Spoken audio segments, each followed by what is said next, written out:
Your Excellencies, ladies and gentlemen, is that ours is a great nation in chains, chained by ineptitude, chained by corruption, and chained by incapacity. Thank you. Nigerians should follow the man who knows the road. From day one, we will hit the ground running, we will promptly address issues of the economy, ecology, and security. And we have the antecedents.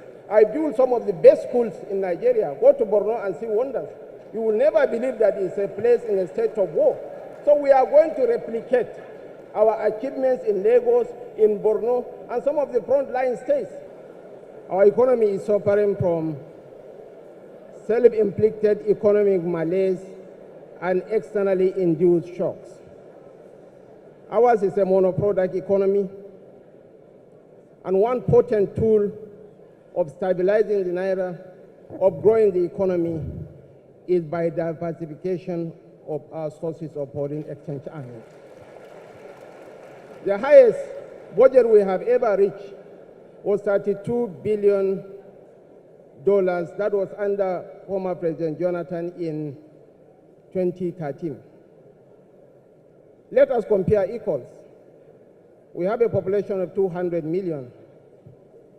Brazil has an equal population of 200 million. The Brazilian budget is $659 billion with a budget performance of 90%. Wow. The fundamental issue at stake, Your Excellencies, ladies and gentlemen, is that ours is a great nation in chains, chained by ineptitude, chained by corruption, and chained by incapacity. Thank you. This is why, just one more sentence. This is why it's absolutely essential that we grow the economy, and ours is one of the few oil and gas nations that is, one, blessed with tremendous arable land, two, that has tremendous mineral resources, solid minerals beneath the earth, and most importantly, with the population to consume. So definitely, there is no easy path to victory apart from diversifying. But I want us to juxtapose two scenarios first. At the end of the unfortunate Nigerian civil war, the Nigerian armed forces ballooned to 250,000 combat troops. And that was a war that was confined to one section of the country that is not bigger than Borno State. In 1970, Nigeria's population was 55.98 million people. Our GDP was $12 billion. Our military spending was $660 million, representing 5.28% of our GDP. I would like us to juxtapose the figures in 1970 with the figures of 2022. At the end of July, Nigeria's population was 216.98 million people. Our GDP, projected GDP, was 445 billion. And our total number of troops was 213,000 for a population of 216 million people. The percentage of our GDP that is spent on the military, on security, was only 0.5%.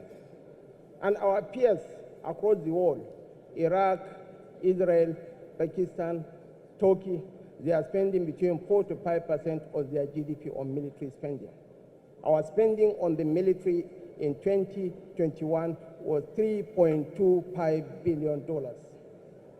So using the metrics and the variables, with 1970 as the base year, the strength of our army ought to be 960,000 troops.